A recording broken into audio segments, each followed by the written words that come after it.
기본적으로 그 의식주 안정을 취하기 위해서 나름대로 부단히 사람들은 노력을 해요. 그래서 이제 그 직장 생활을 하든 자영업을 하든 꾸준하게 나름대로 노력을 하는데, 내가 그렇게 노력을 해도 이게 결과가 나타나지 않는 거는, 이제 대부분 사람들이 이제 그 영업을 한다. 그러면 그 영업에 있어서 그 취업을 하든 자영업을 하든 사람은 영업을 하게 돼 있단 말이에요.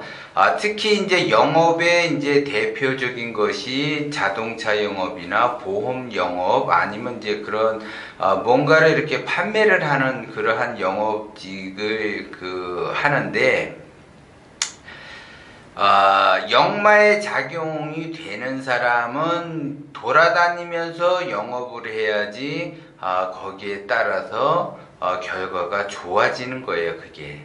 그런데 도화의 작용이 있는 사람이 돌아다니면서 영업을 한다. 그러면 영업이 잘 안 돼요. 그런 분들은. 근데 그것도 모르고 자기는 나름대로 열심히 뭐 보험을 하든 뭐 자동차를 팔든 아니면 화장품을 팔든 건강식품을 팔든 뭐 자기 나름대로 이렇게 열심히 그 영업을 하려고 한단 말이에요.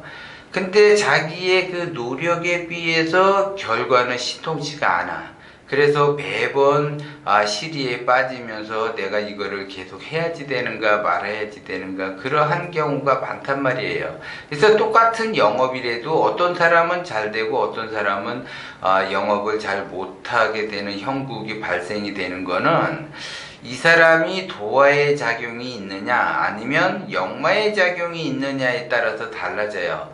그런데 대부분 사람들이 이제 역마살이다, 도화살이다, 이거가 이제 거꾸로 행동을 했을 때 그 살이 발생이 된다는 거죠. 그래서 그 살의 작용에 의해서 안 되는 거예요, 이게. 그래서 이제 그 역마의 작용이 있는 사람은 역마살을 받지를 않고, 도화의 작용이 있는 사람은 도화살을 받지를 않는데, 도화의 작용을 하는 사람이 역마살을 받는다. 그러면 영업을 하는데 돌아다니면서 한다. 그러면 역마살을 받기 때문에 영업이 안 되는 거죠, 그게. 그리고 역마의 작용이 있는 사람이 도화의 작용이 있는 사람처럼 가만히 앉아 있는다면, 그러면 그 도화살을 받게 돼서 영업이 안 되는 거예요. 그래서 똑같은 영업을 하더라도 역마의 작용이 있는 사람은 손님을 찾아다니면서 돌아다녀야지 되는 거고, 도화의 작용이 있는 사람은 손님을 찾아다닐 필요가 없어요. 내가 가만히 있어도 손님이 오게끔 하는 그러한 구조를 만들어야지 된다는 거죠. 그래서 이 무턱대고 내가 영업을 한다고 해서 역마의 작용이 있는 사람은 거기에 맞는 영업을 해야지 되고, 도화의 작용이 있는 사람은 거기에 맞는 영업을 해야지 된다는 거죠. 그래서 역마의 그 작용이 있는 사람이나 도화의 작용이 있는 사람이나 똑같은 영업을 하는데, 똑같이 보험이나 세일즈나 아니면 자동차나 아니면 건강식품이나 화장품이나 한다 그러면 안 된다는 거죠, 그게.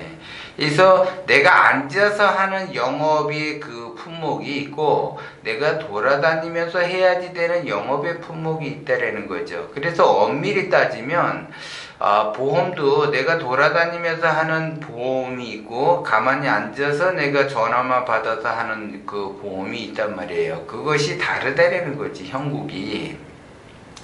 그래서 내가 역마살을 맞든지 도화살을 맞으면 그런 사람들은 영업이 안 된다. 그러니까 아무리 자기가 노력을 해도 100이라는 걸 노력을 해도 나한테 오는 거는 10에서 20 정도밖에 못 온다라는 거고, 역마의 작용이 있는 사람이 제대로 된 그 영업직에 있다. 그러면 내가 100이라는 걸 노력을 하면 200이라는 것이 결과를 나타나는데, 도화의 작용도 마찬가지예요. 도화의 작용이 있는 사람이 영업을 하는데, 내가 이제 가만히 앉아서 이제 도화의 작용이니까 뭐 의류 쪽으로 한다든지 화장품을 그 로드샵 같은 거를 하게 되면 자동적으로 손님들이 오게 돼 있어요. 그러면 이제 그 사람들을 맞이해서 판매를 하면 되는 건데, 이런 사람이 이제 그 역마의 작용처럼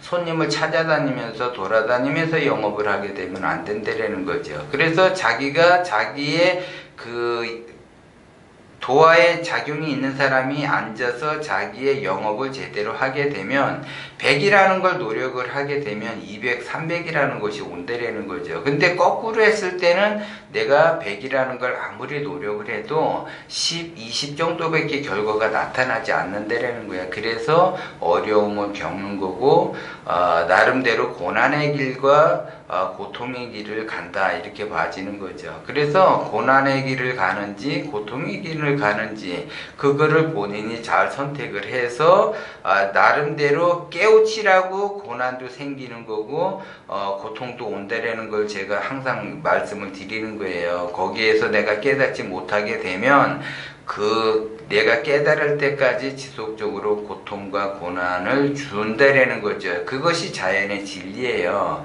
그래서 어떻게 내가 이거를 혁신을 하느냐. 혁신이라는 거는 엄청난 그 변화를 줘야지 된다라는 거를 말씀을 드리는 거예요. 그래서 내가 명철한 단계까지 가야만이 혁신이 되는 거지, 그냥 내가 지식과 지혜를 쌓다고 해서 혁신이 되는 것이 아니라, 지식과 지혜의 다음 단계가, 지식을 쌓은 다음 단계가 지혜고, 지혜의 다음 단계가 명철한 단계인데, 그 명철한 단계가 가야지 혁신이 이루어진다라는 거죠. 그래서 그 혁신이 이루어질 때까지, 깨달음을 얻을 때까지 지속적으로 고통과 고난을 우주 자연의 진리는 그 사람에게 줄 수밖에 없어요. 그래서 올바른 길로 인도하는 차원에서 고통과 고난을 주는 거지, 그 사람을 안 되게 하기 위해서 고통과 고난을 주는 거는 아니라는 거를 여러분들이 아시고, 내가 지금 현재 고통과 고난을 겪는다라고 하는 거는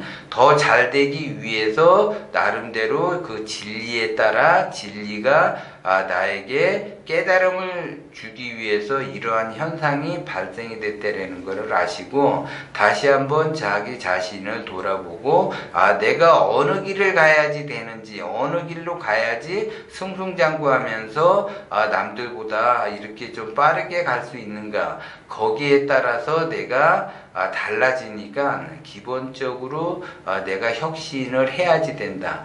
내가 승승장구하기 위해서 뭔가 변화를 줘야지 된다. 지금이 내가 변화의 시기다. 이 고통과 시련을 겪는 거는 변화를 주라는 변화의 시기라는 거를 여러분들이 아시고, 꼭 변화를 줘야만이 내가 승승장구하면서 잘 나갈 수 있다, 이렇게 봐진다라는 거죠.